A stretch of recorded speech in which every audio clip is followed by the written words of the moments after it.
o Evangelho de João, capítulo 6. Evangelho de João, capítulo 6, versículos 66 em diante, do 66 ao 69. Evangelho de João, capítulo 6, do 66 ao 69. Diante disso, muitos dos seus discípulos o abandonaram e já não andavam com ele. Então Jesus perguntou aos 12: será que vocês também querem se retirar? Simão Pedro respondeu: Senhor, para quem iremos? O Senhor tem as palavras da vida eterna. E nós temos crido e conhecido que o Senhor é o Santo de Deus. Nessa manhã eu gostaria de trazer a reflexão para nós, e essa foi uma reflexão que me ocupou durante essa semana, sobre essa pergunta, ou essas duas perguntas numa: permanecer ou partir? Permanecer ou partir? O livro de João, ele é um livro que fala muito sobre os milagres de Jesus. E esse capítulo 6 é um dos maiores da Bíblia. Ele tem 71 versículos. 71 versículos. Quando esse texto ele foi redigido, ele na verdade tinha como interesse manifestar o seguinte fato: Jesus é o Cordeiro de Deus que tira o pecado do mundo. Tanto que no Evangelho de João você não vai encontrar tantos detalhes sobre a genealogia de Jesus, ou os primeiros anos da vida de Jesus. Você vai encontrar bastante sobre os feitos de Jesus, sobre os atos de Jesus. E esse texto grande, relativamente grande, do capítulo 6, ele começa com a multiplicação dos pães e peixes. Lá, a partir do versículo 1 até o versículo 15. Algo extraordinário. Havia uma multidão que estava diante de Jesus, todos famintos espiritualmente e agora famintos fisicamente. E aí, de repente, Jesus, com alguns pães, com poucos pães e poucos peixes, celebra uma operação maravilhosa e faz com que toda aquela multidão se alimente de forma majestosa. E a maneira como a multiplicação ela é operada é tão espetacular que no versículo 12 você vai perceber que Jesus ele é extremamente mordômico. E ele então vai falar para os discípulos o seguinte: juntai as sobras para que nada se perca. Esse versículo eu já comentei aqui de púlpito que ele é palavra de ordem lá em casa, né? E o meu sogro sempre diz isso, né? Juntai as sobras para que nada se perca. E mostrando que Jesus multiplicou pães e peixes e que sobrou o suficiente para que fosse guardado. Depois, a gente vê a partir do versículo 16, Jesus andando sobre o mar. E aí então Jesus vai ao encontro deles e eles ficam assustados com aquilo que vem. E tão logo ele é recebido com alegria pelos seus discípulos e eles chegam ao seu destino, Jesus começa um outro discurso, e um dos discursos mais duros de Jesus no Novo Testamento, que é quando ele fala que é o pão da vida. E esse discurso ele vai ser com muita dificuldade compreendido pelos judeus. Porque Jesus vai dizer que ele é o pão que desceu do céu. Ele vai vincular o cuidado de Deus sobre a vida deles, dizendo: olha, assim como vocês receberam o maná no deserto, eu sou o pão que estou sendo mandado dos céus e vocês devem se alimentar desse pão. E isso então para os judeus causa verdadeiro estrondo, um estardalhaço eles fazem, porque como assim? Que homem é esse que vem aqui nos ensinar, que vem nos dizer que nós temos que comer da sua carne? Como assim? E então, depois de Jesus fazer esse discurso, muitos dos discípulos que estavam ali, disseram, versículo 60, duro é esse discurso, quem é que pode suportá-lo? Mas Jesus, sabendo por si que os seus discípulos murmuravam a respeito do que ele havia falado, disse, isso escandaliza vocês? O que acontecerá então se virem o Filho do Homem subir para o lugar onde primeiro estava? O Espírito é o que vivifica, a carne para nada aproveita. As palavras que eu lhes tenho falado são Espírito e vida. E Jesus fala então no versículo 64 algo interessante. Mas há descrentes entre vocês. É interessante nós percebermos isso. E nós falamos sobre isso semana passada aqui do púlpito. Que Jesus ele não opera muitos milagres, por exemplo, em Nazaré por causa da incredulidade dos seus ouvintes. E é naquele contexto que Jesus vai dizer que nenhum profeta é digno de honra em sua própria casa. Porque eles olham lá em Nazaré tudo aquilo que Jesus havia feito e dizem, mas esse aí não é aquele menino que estava entre nós? Como é que ele agora vem querer mostrar curas e milagres e todos esses feitos? E então Jesus questiona os seus discípulos sobre, vocês estão escandalizados com isso que eu estou dizendo? E aí, vocês vão permanecer comigo ou vocês vão partir? O evangelho, nos nossos dias, ele, sob muitos aspectos, ele se tornou o evangelho da conveniência. O evangelho que busca apenas e tão somente atender os interesses daqueles que o ouvem. E isso a gente percebe claramente quando a gente vai lá trocando os canais, especialmente TV aberta, e você vê os programas em que o pregador tem um produto para apresentar e esse produto ele tem que ser vendido a qualquer custo. E esse produto, então, que é vendido, ele sempre tem que trazer algum benefício, mas dificilmente ele traz um desafio. E se ele traz um desafio, é um desafio que vai gerar lá, em algum momento, algum benefício. Ou seja, o evangelho é o evangelho dos benefícios. Hoje de manhã, por exemplo, enquanto tomava café, comecei a trocar de canal e vi lá um determinado pregador que dizia o seguinte, olha, se você fizer essas coisas e você não for abençoado, e se você não receber o que eu estou lhe dizendo, eu vou rasgar a Bíblia no meio. Eu vou deixar de ser bispo. Eu não vou vir mais à igreja. E aí eu fiquei pensando, que Deus esteja muito ocupado nessas horas, atendendo alguma outra pessoa em outro lugar, para que não te fulmine. Né? Porque isso que você está falando é algo absurdo. E se Deus não quiser te atender? E se Deus entender que você não deve receber? A Bíblia deixa de ser Bíblia porque Deus não atende os meus desejos? O Evangelho deixa, por acaso, de ser Evangelho porque, de repente, eu não estou recebendo na medida que eu considero importante? O Evangelho está acima de mim. Então, eu é que devo me sujeitar àquilo que o Evangelho está colocando.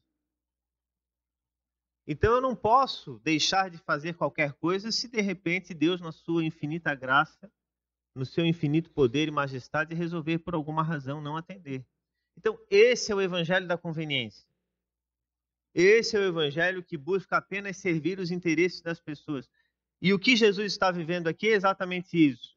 Por isso que esse capítulo 6, ele começa com a multiplicação dos pães e peixes. O povo, na verdade, estava vindo seguidamente atrás de Jesus e estava interessado naquilo que ele poderia oferecer a eles. É claro que ali entre aqueles seguidores existiam muitos homens e muitas mulheres sinceros, interessados sim em ter as suas vidas transformadas, como a gente encontra. A mulher que sofria de fluxo hemorrágico, a Jairo, e tantos outros aqui, né, que a gente passaria a manhã inteira citando os exemplos. Eu citei apenas dois aqui, bem pontuais. Mas existia muita gente que estava ali acompanhando Jesus e que, na verdade, estava interessado no pão que ele tinha para oferecer. E Jesus, sabendo disso, ele confronta eles, dizendo o seguinte: vocês estão aqui por causa do pão que vocês comeram, dos peixes que vocês comeram? Ou vocês estão aqui por conta das palavras que eu tenho dito a vocês? Porque o que salva vocês não é o pão, não é o peixe. Embora o coração de vocês acredite que o que salva vocês é o pão e o peixe. Mas quem salva vocês é o Evangelho. Então Jesus questiona a autenticidade da presença daqueles homens e daquelas mulheres junto a Jesus. Por isso que ele, tão logo é feita a multiplicação dos pães e peixes, e isso é fato, né? Se você tem uma multidão de pessoas que estão ali para lhe ouvir, e aquela multidão está faminta, e de repente você faz com que alguns poucos pães e peixes, depois de serem dedicados ao Senhor, e depois do Senhor ter dado graças, eles começam a ser distribuídos, e na medida que os cestos vão passando, o cesto ele não baixa o volume. E aqui não teve nada aqui de humano, teve de milagre mesmo. O pão foi multiplicado, o peixe foi multiplicado, a multidão foi alimentada. Não é porque o pão foi bem dividido, não é porque o peixe foi bem partido e ficou um pedacinho pequeno para cada um. Por isso que o capítulo 6, versículo 12, o texto deixa bem claro que Jesus fala: juntem as sobras para que nada se perca. Não é como aquela pizza que às vezes a gente compra aí, né, uma pizza de 8 fatias para 10 pessoas, a gente corta bastante pedacinho para dar uma fatia para todo. Todo mundo já fez isso em casa, né? Todo mundo já fez isso em casa, né? Eu faço isso muito com os jovens, né? Para multiplicar e eles sempre sobra um outro pedacinho. Não é isso que Jesus fez. Jesus multiplicou os pães e o texto nos deixa claro que sobrou. Ou seja, foi algo extraordinário que aconteceu. E aquela multidão que estava ali, ouvindo Jesus e vendo seus feitos e gestos miraculosos, pensou: o que a gente quer mais na vida? Vamos andar atrás desse homem. Porque se a gente fica com uma dor de cabeça, está doente, se machuca, ele cura a gente. Se a gente sente fome, ele dá comida. Alguém precisa de mais alguma coisa nessa vida? Não precisa, tá aqui, os nossos problemas estão resolvidos. Só que Jesus, ele é extremamente direto e assertivo nas suas falas quando ele diz: olha, por que é que vocês estão me seguindo? E na medida que ele vai fazendo, então, esse discurso de chamada de atenção, ele, tão logo esse gesto gracioso, né, de multiplicação de pães e peixes, ele vem com esse discurso duro para os judeus, dizendo: olha, esse é o meu corpo, e vocês vão ter que comer desse corpo, beber desse sangue. E aí, então, eles começaram a ficar em crise. E aqueles, então, que acharam maravilhoso o discurso de Jesus, começaram a pensar: vamos sair, vamos correr. E o evangelho da conveniência, ele é aquele evangelho que ele caminha conosco enquanto ele atende os nossos desejos, as nossas vontades.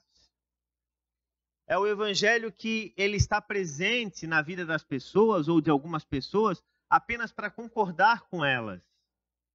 E não para questionar sobre a forma como elas têm vivido, se elas precisam mudar alguma coisa na sua caminhada, na sua existência, se elas precisam rever conceitos, se elas precisam pedir perdão, se elas precisam de alguma forma corrigir erros que vêm sendo cometidos ao longo dos anos. O evangelho, ele é um evangelho que sim, ele nos traz benefícios, ele nos abençoa, ele nos dá o pão e o peixe. Nós vemos o ato maravilhoso, miraculoso de Jesus, mas ele é um evangelho que diz assim: e quando ele tiver de ser duro, e quando aquilo que você tiver que ouvir do púlpito, da palavra, da sua reflexão pessoal em casa, e se aquilo lhe incomodar? Ah, não, então eu não vou mais. Aí já não me é interessante, porque o evangelho está cobrando coisas de mim, e na medida que ele cobra, então ele já não faz mais sentido para mim. muitos abandonam.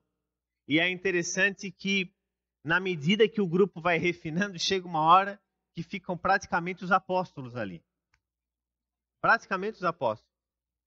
Aquelas milhares de pessoas que estavam ali, que ovacionaram Jesus, que viram que ele tinha feito grandes coisas, maravilhosas coisas, foram todos indo embora. E aí até o ponto que só ficou ali o grupo mais restrito dos apóstolos e certamente alguns discípulos. Né? E aí então Jesus olha para eles assim, e vocês?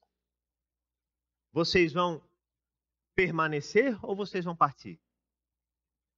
Vocês estão achando esse meu discurso duro? Qual que é a impressão de vocês sobre o Evangelho? E quando eu olho o Evangelho, irmãos e irmãs, eu sempre me sinto desafiado. Eu sempre que leio o Evangelho, eu não consigo ficar indiferente ao chamado à responsabilidade. O Evangelho é boa nova, de graça, de paz, de perdão, mas é de desafio, é de mudança, novidade de vida. Quando nós lemos na palavra que se alguém está em Cristo, é nova criatura, as coisas velhas já passaram, eis que se fizeram novas, as coisas velhas, elas não passam no estralar de dedo. Nós não somos como as nossas máquinas, os nossos aparelhos de celular, que se dá algum problema a gente vai e reseta elas. E aí a gente tem a expectativa de que dali a gente tenha mais um tempo de aparelho. Não. Nós somos um acúmulo de situações, de experiências, de alegrias e sofrimentos que vão sendo somados e somatizados em nós ao longo dos anos. Então nós não conseguimos simplesmente apagar as coisas do nosso HD, vamos assim dizer. E na medida então que nós vamos sendo preenchidos com essas coisas, muitas experiências nos fazem crescer e outras experiências às vezes nos jogam para baixo. E como lidar com isso? E em todas essas coisas, o Evangelho nos chama à reflexão, o Evangelho nos chama a pensar o que é que nós vamos fazer com isso. O que é que nós vamos fazer com isso? E se de repente as coisas na nossa vida elas não forem tão boas? E se de repente as coisas da nossa caminhada forem difíceis? E se de repente nós oramos ou nós orarmos insistentemente por determinadas coisas e Deus não nos atender, ele deixa de ser Deus? Nós deixaremos de ser nós mesmos? De modo algum, porque Deus é Deus e a sua vontade ela é soberana. Deus está acima de todas as coisas, como nós oramos, e age e opera por meio de todas as coisas. E nesse contexto, nós encontramos dois, então, tipos de discípulos. E é muito claro a partir até mesmo do tema da mensagem de hoje. Aqueles que permanecem e aqueles que partem. Aqueles que, depois de ter iniciado a caminhada, olham para aquilo que Jesus fala e dizem assim, não, mas isso não é para gente. Isso não faz sentido. E o Evangelho, todos os dias, ele tem que nos chamar a responsabilidade para alguma coisa. Como que tem sido a nossa vida? Como que tem sido a nossa relação com as pessoas? Será que nós somos unilaterais? Ou seja, será que a gente só quer as coisas do nosso modo, do nosso jeito de pensar? Às vezes isso acontece dentro do casamento, às vezes acontece isso na educação dos filhos. Não é fácil. Não é fácil.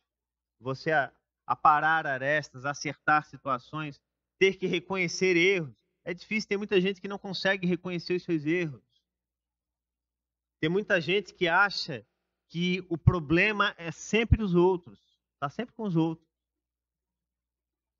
Esses dias eu ouvi de uma pessoa dizendo que a gente estava num grupo assim conversando, uma pessoa que eu não conheço, mas que estava compartilhando alguma coisa e que disse que já havia se casado 6 vezes e que não tinha encontrado a pessoa certa ainda. Quase que eu disse, a pessoa certa não, a pessoa que não está certa é você, né? Porque vai ser 6, 7, 8 e não vai dar jeito nunca nisso aqui. Quem tem que pensar, né? O que mudar aqui é você, né? Não é que você não possa casar de novo. Deus abençoe. Isso, né? São contingências da vida. Mas achar que depois de ter passado por tantas experiências ainda vai encontrar a pessoa certa e você não parar para pensar que de repente o problema pode estar em você, tem alguma coisa de errado com isso aí. Então tem muita gente que vive nessa roda viva, então sempre achando, acreditando que o problema, sim, são os outros. Então observe, o versículo 60, que nós inclusive mencionamos aqui, ele fala que muitos discípulos, ouvindo essas palavras, correram. São os que voltam atrás. E uma coisa é fato, irmãos e irmãs, a vida cristã, ela não é para todos. Não é para todos. Por isso que tem muita gente que não fica com o evangelho. Porque diferente de outras filosofias, diferente de outros princípios religiosos, o evangelho ele não nos traz apenas promessa de coisas boas, mas ele nos traz responsabilidade. E agora, o que é que a gente vai fazer com isso? É o que Jesus faz com os seus discípulos. Tem muitos que não apenas abandonam, mas existem aqueles que permanecem murmuradores. Aqui a gente encontra dois grupos. Os que ouvem e dizem assim, não, isso é muito forte, eu vou sair. E aqueles que ficam, eu vou continuar aqui, porque de repente pode ser que venha alguma coisa, mas eu vou ficar falando. Veja o versículo 61. Sabendo por si que os seus discípulos murmuravam a respeito do que haviam falado. Então, foi-se um grupo, mas ficou um que era o grupo dos murmuradores. E Jesus ainda quer refinar. Porque Jesus está dizendo, não, eu quero que esteja comigo, de fato, o grupo daqueles que entendem a importância e a relevância daquilo que eu falo. Muitos abandonaram completamente a fé. Versículo 66. Diante disso, muitos dos seus discípulos o abandonaram e já não andavam com ele. Ou seja, os que já saíram de primeira, os murmuradores, e depois aqueles então que já tinham deixado o evangelho, tinham ido para outros lugares, para fazer outras coisas, porque já não tinham mais nenhum interesse. E Jesus quer refinar ainda. Jesus não está satisfeito. Jesus está sabendo que existe dúvida ainda. Veja que Jesus continua. Versículo 67. Agora ele faz a pergunta, não é mais para aquela multidão, para aqueles milhares que receberam os pães e peixes. Daqueles milhares, ficaram quantos ali? Jesus volta e olha para quantos? Para os 12. E Jesus olha para eles assim, e vocês aqui? Vocês vão permanecer ou vão partir? Vocês também vão achar que o que eu estou falando é difícil? Ou vocês vão, mesmo achando que é difícil, vocês consideram que isso vale a pena? Então percebe que o evangelho não é para todos? Percebe que existe um refinamento, no bom sentido, né?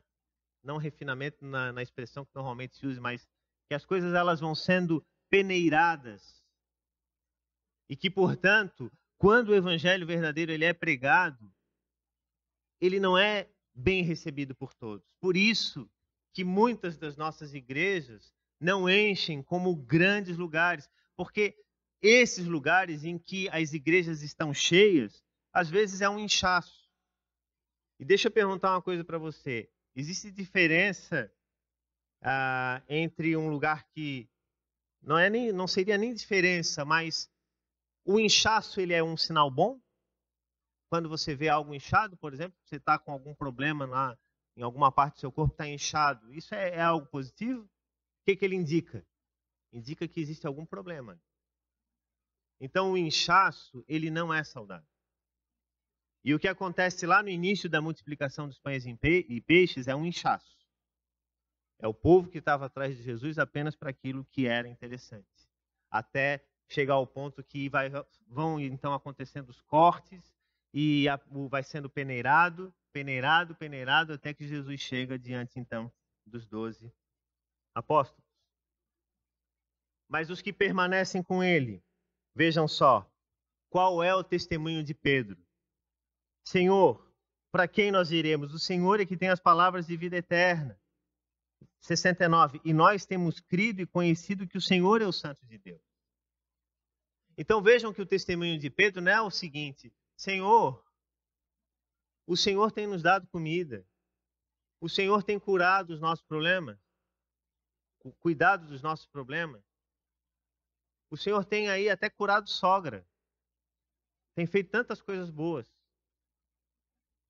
Ele não diz isso. Ele vai dizer o seguinte: Senhor, para quem nós iremos? O Senhor é que tem as palavras da vida eterna. O Senhor é que tem as palavras da vida eterna. Então, aqueles que recebem a palavra encontram a vida. Nós encontramos, então, 71 versículos num dos maiores textos da Bíblia Sagrada, para ouvirmos que o testemunho de Pedro, no versículo 68 e versículo 69, é a essência daquilo que é o Evangelho. Que o que nós precisamos do Evangelho não são as bênçãos, mas sim da palavra. A bênção é resultado. Ela é presente, é graça, é consequência. Nós não estamos aqui porque nós temos ganho muitos presentes, temos ganhado muitos presentes de Deus. Nós estamos aqui por causa do Evangelho, que é o poder de Deus, que transforma e que nos chama por uma novidade de vida. Mas nós sabemos que existem ainda sim aqueles que estavam ali e que ainda vai haver um outro refinamento, porque dos 12 ainda sai um. Quem é? Judas. E o versículo 70 e 71, Jesus diz: não é fato que eu escolhi vocês, os 12, mas um de vocês é o diabo. Ou seja, vai ter mais uma peneira ainda. Tem mais ainda um aqui entre vocês que não está compreendendo o que eu estou falando. E ele se referia a quem? Versículo 71. A Judas, filho de Simão Iscariotes, porque ele era o traidor, né? Ele era um dos 12 e era quem haveria de o trair. Jesus sabia, por exemplo, que Judas lançava a mão sobre a bolsa. Jesus sabia de todas essas coisas. Permanecer ou partir? Essa é a pergunta que João, capítulo 6, nos faz hoje. Permanecer ou partir? Essa é a pergunta que nós devemos nos fazer todos os dias. Quais são as nossas intenções? Quais são as nossas motivações com o Evangelho? O que a gente espera do Evangelho? O Evangelho só dos benefícios ou o Evangelho da realidade? Que essa reflexão ocupe o nosso coração e a nossa vida. E que Deus nos abençoe. Amém.